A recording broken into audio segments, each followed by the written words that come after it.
एक बैठक हुई है। देखिए, आज हरियाणा उदय के तहत आज कार्यशाला का आयोजन किया गया था कि हमारा युवा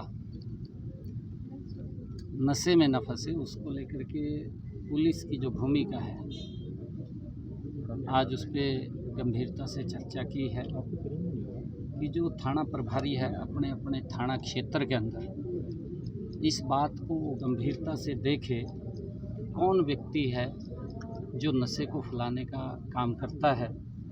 ऐसे लोगों के प्रति सख्त कार्रवाई, नशे में फंसे हुए युवा को बाहर निकालना, उसके साथ नज़दीक लाना।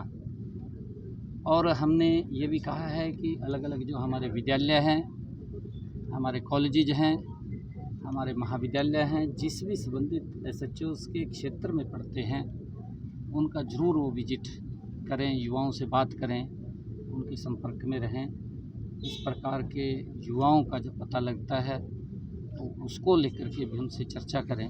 और हमने अलग अलग इनकी तरफ से कुछ ऐसी मांगे भी आई थी कि हमारे जो डी-एडिक्शन सेंटर्स हैं वो बनने चाहिए।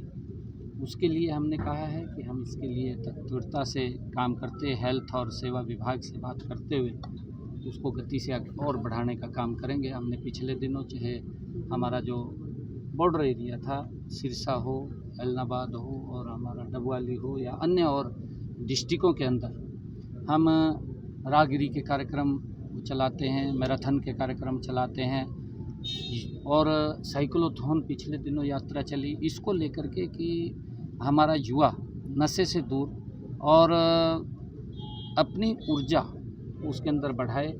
आने वाले समय के अंदर जो हमारे यूथ हैं, गेम्स हो रहे हैं, जैसे अभी 2036 के ओलंपिक्स गेम आएंगे। कल प्रधानमंत्री जी ने भी, आदरणीय प्रधानमंत्री जी ने इस बात की चर्चा की है। उन्होंने अपने संबोधन के अंदर माननीय प्रधानमंत्री जी ने एक संदेश भी दिया है कि हम विकास की ओर गति से बढ़ रहे हैं, परंतु हमें खेलों का हब भी बनाना है।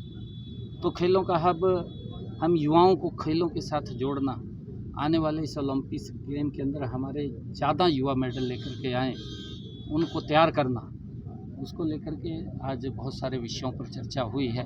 और मुझे पूरा विश्वास है कि आज की चर्चा जो हमारे पुलिस विभाग के साथ हुई है, इसके सार्थक परिणाम वो नीचे मिलेंगे।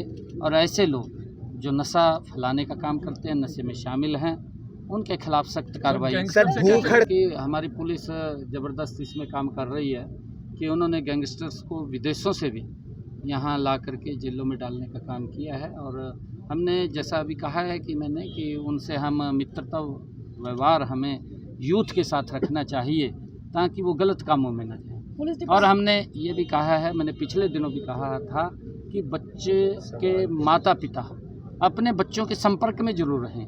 वो क्या गतिविधि कर रहे हैं, कहाँ जा रहे हैं, क्या काम कर रहे हैं, माँ बाप की भी एक बड़ी इसके अंदर जिम्मेवारी है।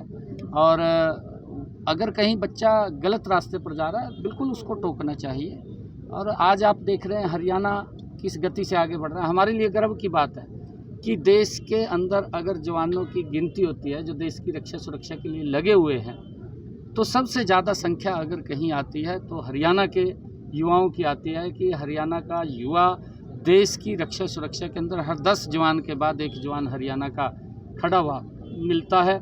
ये हमारे लिए गर्व की बात है। और आज इंडस्ट्री का हब बनता जा रहा है हरियाणा, आज गति से आगे बढ़ रहा है हमारा हरियाणा। तो उसको लेकर के आज आप लोग देखते हैं कि हरियाणा के अंदर बिना पर्ची बिना खर्ची के युवाओं को किस प्रकार से आगे बढ़ाने का काम किया जाता है कि वो मेहनत करे। मेहनत करेगा तो उसको किसी की सिफारिश की ज़रूरत नहीं है।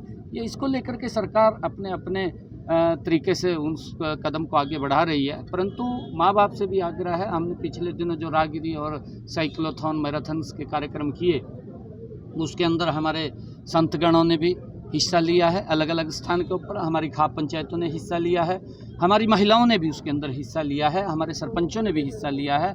उसके लिए हमने अभी एक टास्क फोर्स भी बनाने की बात कही है कि हम एक टास्क फोर्स बनाएंगे जिसके अंदर ये हमने पिछले दिनों पंचकुला के अंदर हमारे जो कमिस्ट एसोसिएशन, कमिस्ट से संबंधित लोग थे, उनको भी बुलाया था। उनसे भी हमने बातचीत की थी कि आप कोई भी जो नशीली दवाई है, कोई आपसे खरीदने के लिए आ रहा है, आप डॉक्टर की पर्ची के अनुसार ही उसको दें, उसका रिकॉर्ड रखें और उसको ट्रेस किया जाए कि ये व्यक्ति किस लिए उसको यूज कर रहा है, अन्यथा वो यूज ना सर, एक बात सामने आई करके हम चलाएंगे ताकि नशे को पूर्ण रूप से समाप्त किया जा सके। उसको लेकर के हमने पूरी रचना योजना। सर, एक सवाल, विषय ऐसा नहीं है कि क्योंकि जो किसी का कोई मुद्दा है सरकार उसको सुन रही है, आपके सामने है, ऐसा नहीं है, परंतु विपक्ष के पास मुद्दा कोई बचा नहीं है और विपक्ष झूठ को ज़्यादा तवज्जो देता है,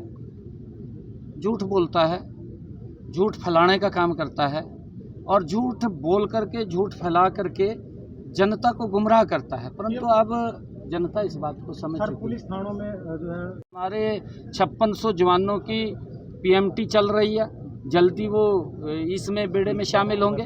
अभी पिछले दिनों माननीय अमित शाह जी आए थे, उसके अंदर भी लगभग 6000 के करीब हमने जवानों को शामिल किया था। अभी और भी जैसी जैसी आवश्यकता पड़ेगी इसके ऊपर विचार कर रहे हैं हम। विचार कर जैसी हाई टेक हो जाएगी, चिंता न करिए। सर, चयनित का मुद्दा सर उलझ गया है।